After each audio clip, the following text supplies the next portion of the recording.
एक बार की बात है, एक गांव में रवि नाम का आदमी रहता था। रवि सब्जी लगाने का काम करता था, लेकिन बहुत मेहनत करने के बाद भी वो अच्छा नहीं कमा पाता था, जिसकी वजह से वो बहुत परेशान था। एक दिन रवि काम से लौटता है। घर पर उसकी पत्नी गंगू उसका इंतजार कर रही थी। आज तो बहुत देर हो गई जी, कहाँ रह गए थे? क्या हुआ?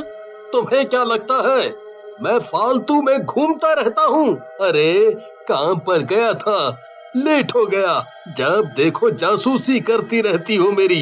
रवि की बात सुनकर गंगू कहती है, अरे आप तो फिजूल में गुस्सा कर रहे हैं, मैं तो बस आपकी चिंता कर रही थी। तभी रवि के बच्चे पिंकी और राहुल वहाँ आ जाते हैं और रवि से बोलते हैं, पापा कल हमारा स्कूल पिकनिक पर ले जा रहा है, मैं भी जाऊँ क्या? कहीं नहीं जाना है पिंकी, चुपचाप घर पर बैठो और पढ़ाई करो। वैसे भी हमारे पास पैसे नहीं हैं। पापा आपके पास तो कभी पैसे नहीं रहते। एक छोटी सी फरमाइश की है हमने, आप वो भी पूरा नहीं कर सकते? राहुल की बात सुनकर रवि को गुस्सा आ जाता है और वो रवि को जोर से थप्पड़ मार देता है। ये देख गंगू भी गुस्से में आ जाती है और रवि को धक्का देते हुए बोलती है, तुम्हें जरा सी भी अकल नहीं है क्या? अगर तुम अच्छा नहीं कमा पाते हो तो इसमें इन बच्चों की क्या गलती है? अगर दोबारा मेरे बच्चों पर हाथ उठाए ना तो मुझसे बुरा कोई नहीं होगा। गंगू की बात सुनते ही रवि आग बबूला हो जाता है। मुझसे जुबान लड़ाती है, अभी मजा चखाता हूँ। लेकिन रवि गुस्से में गंगू को कुछ ज्यादा ही मार देता है, जिसकी वजह से गंगू बेहोश हो जाती है और मर जाती है। ये देख राहुल बोलता है, बस करें पापा, मम्मी बेहोश हो गई है। हम आगे से आपसे कुछ नहीं मांगेंगे, आप मम्मी को छोड़ दो। राहुल और पिंकी की बात सुनकर रवि रुक जाता है और नीचे गिरी गंगू के पास जाता है और उसे देखता है, लेकिन गंगू मर चुकी होती है। ये देख रवि डर जाता है। ये गंगू तो मर गई, मैं क्या करूं? पुलिस मुझे नहीं छोड़ेगी, मैं क्या करूं? अपनी मरी हुई माँ को देखकर राहुल और पिंकी गुस्से में आ जाते हैं। पिताजी आपने ये सही नहीं किया, आपने माँ की जान ले ली। हम अभी पुलिस को बुलाकर आपको पकड़वाते हैं।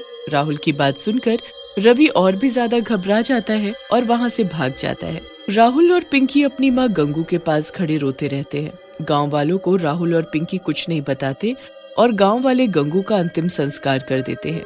लेकिन रात में, राहुल भैया मुझे अकेले घर पे बहुत डर लग रहा है और भूख भी लगी है।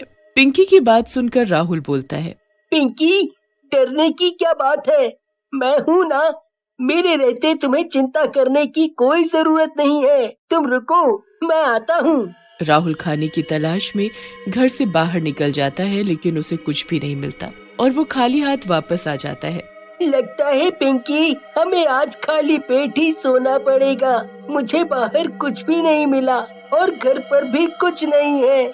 राहुल की बात सुनकर पिंकी बोलती है, तुम चिंता मत करो भैया, मुझे अब भूख नहीं लगी है। फिर राहुल और पिंकी सिर्फ पानी पीकर सो जाते हैं।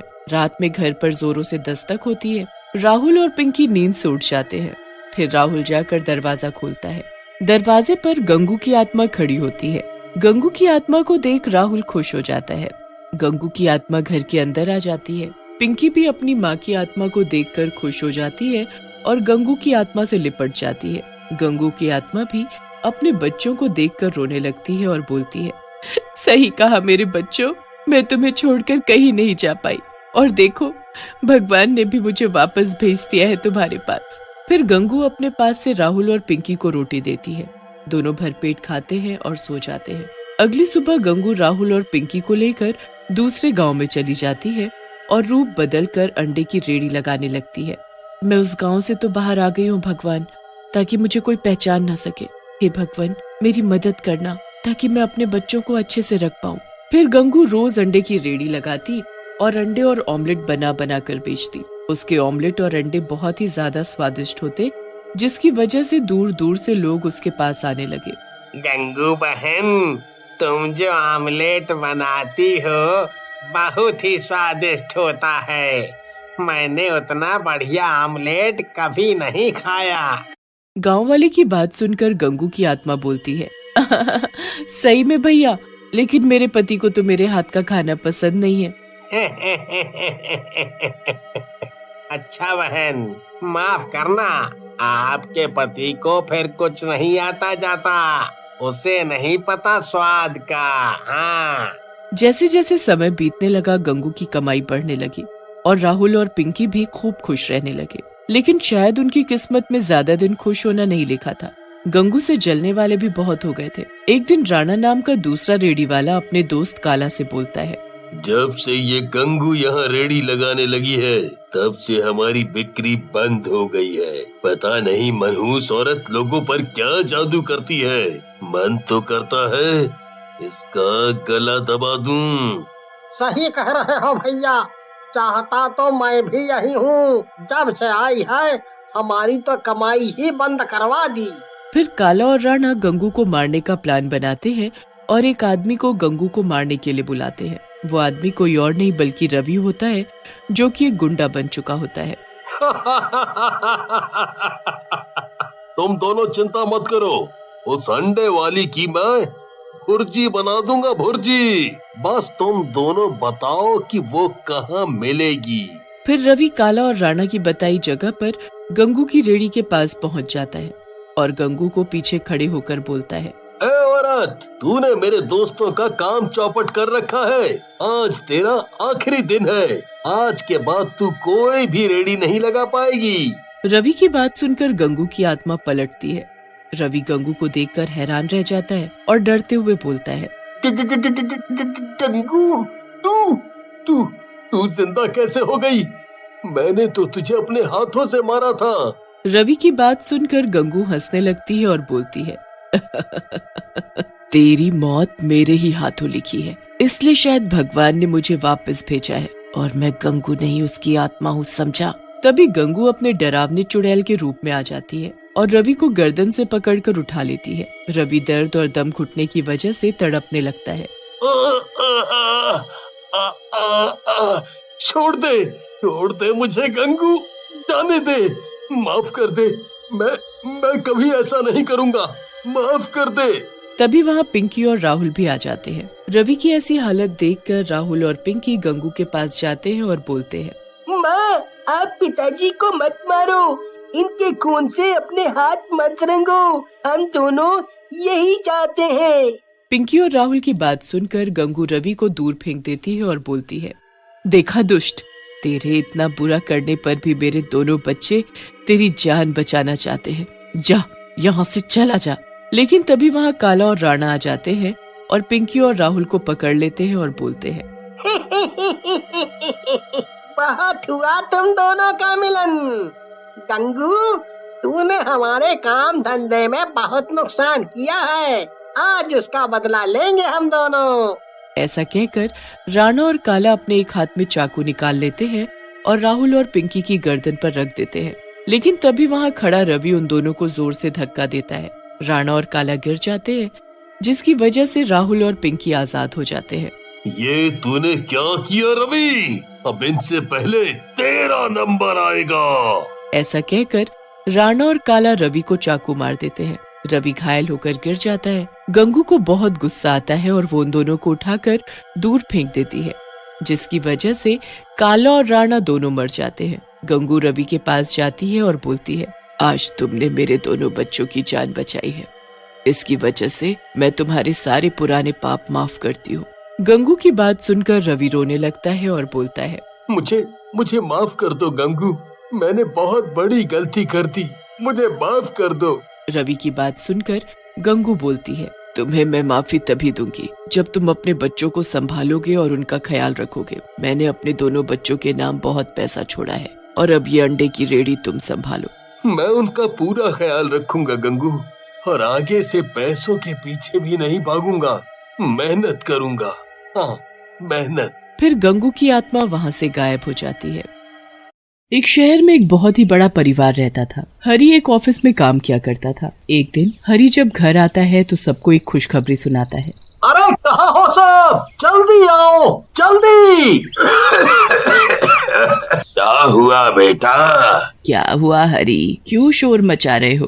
अरे बाबूजी, बात ही कुछ ऐसी है कि क्या बताऊं। पहले जरा विमला को आने दो, फिर बताता हूँ। हाँ जी, मैं भी आ गई। अब बताओ क्या हुआ? जिस घर के लिए मैं 4 साल से केस लड़ रहा था वो आज मैं जीत गया। क्या सच में? हे भगवान, ये तो बहुत ही खुशी की बात है। हाँ, अब हमें इस छोटे से घर में नहीं रहना पड़ेगा। हाँ माँ, अब तो अगले हफ्ते ही हम उस नए घर में शिफ्ट हो जाएंगे। वो घर सालों से बंद पड़ा है तो उसमें अभी कुछ काम करवाना पड़ेगा बस। कोई नहीं जी, इतने साल इंतजार किया है तो कुछ दिन और सही। हरी अपने उस घर की मरम्मत करवाने लगता है। वो घर काफी बड़ा होता है और उसमें बहुत सारे कमरे और एक सुंदर सा बगीचा भी होता है। हरी तो बस दिन गिन रहा होता है कि कब वो अपने परिवार के साथ उस घर में शिफ्ट होगा। उस घर को ठीक करने के लिए हरी ने कुछ लोगों को काम पर लगा रखा होता है। एक दिन जब उस घर में काम चल रहा होता है तो हरी को अपने पीछे एक परछाई महसूस होती है। वो जल्दी से पीछे मुड़कर देखता है तो वहाँ कोई भी नहीं होता। अभी तो यहाँ कोई न कोई था, शायद मेरा वहम होगा, क्या पता कोई मजदूर हो। ऐसा हरी के साथ 2-3 बार होता है पर कभी उसे कोई दिखाई नहीं देता। घर की मरम्मत का काम भी खत्म हो जाता है और पूरा हफ्ता कैसे बीत जाता है पता भी नहीं लगता। हरी और उसका पूरा परिवार फिर उस नए घर में रहने के लिए आ जाते हैं। सब इतना बड़ा घर देखकर बड़े ही खुश होते हैं, पर बच्चे सबसे ज्यादा खुश होते हैं क्योंकि उन्हें खेलने के लिए काफी बड़ी छत और बगीचा जो मिल गया होता है। ये घर सच में बड़ा ही सुंदर है, पर इतने बड़े घर में मुझे एक काम वाली तो चाहिए ही होगी। हाँ, मैंने पहले ही एक काम वाली से बात कर ली है, वो शाम से काम पर आ जाएगी, तुम चिंता मत करो। ठीक है। शाम को शांति नाम की एक काम वाली आती है जिसे बिमला काम पर रख लेती है। बिमला को शांति के आने से काफी आराम मिलता है। एक दिन जब बिमला बगीचे की साफ सफाई कर रही होती है तभी वहाँ एक आदमी आता है। वो आदमी दिखने में कुछ अजीब ही होता है। आप कौन और क्या काम है? जी मैम साहब, मैं शांति का पति हूँ। वो शांति ने बताया था कि आपको एक धोबी की भी जरूरत है तो इसीलिए मैं आ गया। हाँ, धोबी की तो बहुत ही जरूरत थी। काफी कपड़े हो गए हैं, ऊपर से पर्दे, चादर और जाने क्या क्या। मेरे तो बिल्कुल बस का नहीं है जो मैं इतने कपड़े धो पाऊँ। आपको चिंता करने की जरूरत नहीं है, मैं सब कपड़ा फटाफट धो दूंगा। आप बस मुझे कपड़े लाकर दे दो। ठीक है, मैं अभी लेकर आई। बिमला अंदर से कपड़े लाती है और उन सब कपड़ों की एक गठरी बनाकर उस धोबी को देने लगती है। देखो, कपड़े बिल्कुल अच्छे से चमकने चाहिए। मेरे पति को गंदे कपड़े जरा भी पसंद नहीं है। अरे मैम साहब, आप परेशान ना हो, मैं बहुत अच्छे से कपड़े धोऊंगा। हाँ। बिमला अब जाकर चैन की सांस लेती है। उसे शांति और धोबी की वजह से बड़ा ही आराम मिलता है। शांति अपनी सफाई में लग जाती है और धोबी भी कपड़े लेकर वहाँ से चला जाता है। बिमला आराम से बगीचे में जाती है क्योंकि उसे तो घर का कोई काम करना ही नहीं पड़ता। कुछ देर बाद धोबी वापस आ जाता है। बिमला दोबारा उस धोबी को आते देख हैरान होती है। हे भगवान, ऐसा ना हो कि कपड़े धोने को मना कर दे। ये लीजिए मैम साहब, आपके कपड़े। अरे भैया, क्या बात हो गई? आपको पैसे कम लग रहे हैं तो मैं कुछ पैसे भी दे सकती हूँ, पर आप ऐसे कपड़े धोने से मना मत करना। आप ये कैसी बात कर रही हो मैम साहब, मैं तो कपड़े धोकर ही लेकर आया हूँ। कपड़े धोकर भी ले आए? पर तुम अभी तो कपड़े लेकर गए थे, तो इतनी जल्दी कैसे कपड़े धुलकर सूख भी गए? अरे मैम साहब, मैं बहुत ही फटाफट काम करता हूँ, यही तो खूबी है मेरी। चलो अच्छी बात है, मैं तुम्हारा हिसाब महीने के आखिर में किया करूँगी। बाकी तुम कपड़े लेने हर 2 दिन बाद आ जाए करना। कभी अगर कपड़े नहीं हुए तो मैं शांति को बता ही दूंगी। नहीं नहीं मैम साहब, उसको नहीं बताना, मैं खुद ही आ जाया करूँगा। कपड़े हुए तो ठीक और नहीं भी हुए तो भी ठीक। अब तो हर 2 दिन बाद वो धोबी कपड़े लेने आया करता, पर वो कुछ ही देर में कपड़े धोकर वापस भी ले आता था। बिमला को ये बात बड़ी अजीब लगने लगी थी। गर्मियों हो या ठंड, पर कोई भी कैसे इतनी जल्दी कपड़े धोकर और उन्हें सुखाकर वापस ला सकता है। एक दिन इस बारे में शांति को बोल ही देती है। शांति, तुम्हारा पति बड़ी जल्दी ही काम नहीं कर देता? मेरा पति? आप मेरे पति को कैसे जानती हो? कैसी बातें कर रही हो शांति, तुम्हें तो पता ही है कि वो हमारे कपड़े धोता है। मेरे पति कपड़े धोता है? ये आप क्या बोल रही हो मालकिन? मेरा पति तो दूध बेचता है, वो कब से कपड़े धोने? अरे पर तुमने ही तो उसे यहाँ भेजा था। आप ये सब क्या बोल रही हो मेम साहब? मैं उसे क्यों यहाँ भेजूंगी? वो दूध बेचता है और सुबह से शाम तक शहर से बाहर रहता है। उसे तो आपके घर का रास्ता भी नहीं पता, तो वो यहाँ कैसे आ सकता है? वो तुम्हारा पति नहीं है तो आखिर ऐसे झूठ बोलकर कौन हमारे घर आ रहा है? मुझे इसका पता लगाना ही होगा। एक तो मुझे पहले से ही अजीब लग रहा था क्योंकि कोई भी 10 मिनट में ढेर कपड़े धोकर और उन्हें सुखाकर कैसे ला सकता है?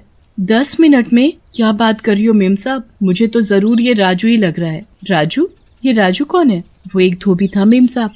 एक दिन जब वो नदी के पास बैठकर कपड़े धो रहा था तो अचानक जाने कहां से वहां एक मगरमच्छ आ गया और उसे खा गया। उसके मरने के बाद भी बहुत बार लोगों ने उसी जगह किसी को कपड़े धोते देखा है, जबकि वहां तो कोई धोबी नहीं जाता। मुझे तो तुम्हारी ये बात सुनकर बहुत ही डर लग रहा है। अगर वो कोई भूत है तो अब मैं क्या करूंगी? आप घबराओ मत मेम साहब। एक काम करो, आज या कल जब भी वो धोबी कपड़े लेने आएगा तो बिल्कुल वैसे ही रहना जैसे आपको कुछ पता ही नहीं है। उसके बाद आप और मैं उसका पीछा करके देखेंगे कि आखिर में वो सच में भूत है भी या नहीं। हाँ, ये सही तरीका है। पर तुम मेरे आसपास ही रहना क्योंकि मुझे बहुत ही डर लग रहा है। आप चिंता मत करो मेम साहब, मैं आपके आसपास ही रहूंगी। अगले दिन जब शांति और बिमला दोनों रसोई में काम कर रहे होते हैं तभी कोई बेल बजाता है। बिमला और शांति दोनों चौंक जाते हैं। लगता है वही धोबी आया है। इस वक्त वही आता है। आप डरो मत और जाकर दरवाजा खोलो। बिमला और डरते डरते बाहर जाकर दरवाजा खोलती है तो सच में वही धोबी बाहर खड़ा होता है। बिमला के तो होश ही उड़ जाते हैं। वो डरते डरते उससे पूछती है, तुम आ गए? हाँ मैम साहब, अब जल्दी से मुझे कपड़े ला कर दे दो। बिमला जल्दी से अंदर जाती है और ढेर सारे कपड़े लाकर धोबी को दे देती है। उसके बाद धोबी वहाँ से चला जाता है। धोबी के निकलते ही बिमला शांति के पास जाती है और फिर दोनों मिलकर उस धोबी का पीछा करती है। धोबी कुछ ही दूरी पर जाकर एक भूत में बदल जाता है। हे भगवान, ये तो सच में भूत ही है। मैंने आपसे कहा था ना मेम साहब कि मुझे वो राजू का भूत ही लग रहा है।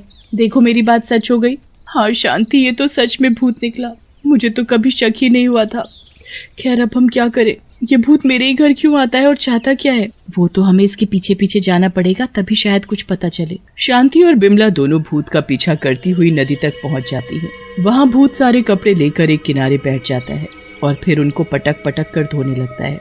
शांति और बिमला दोनों एक पेड़ के पीछे छिपकर ये सब देख रही होती हैं। बस एक दिन और बाकी है। कल अमावस की रात है। कल हरी के कपड़े धोने के बाद रात को मुझे उस आदमी का शरीर मिल जाएगा। फिर मुझे भूत की जिंदगी जीने की कोई जरूरत नहीं है। हे भगवान, ये भूत क्या बोले जा रहा है?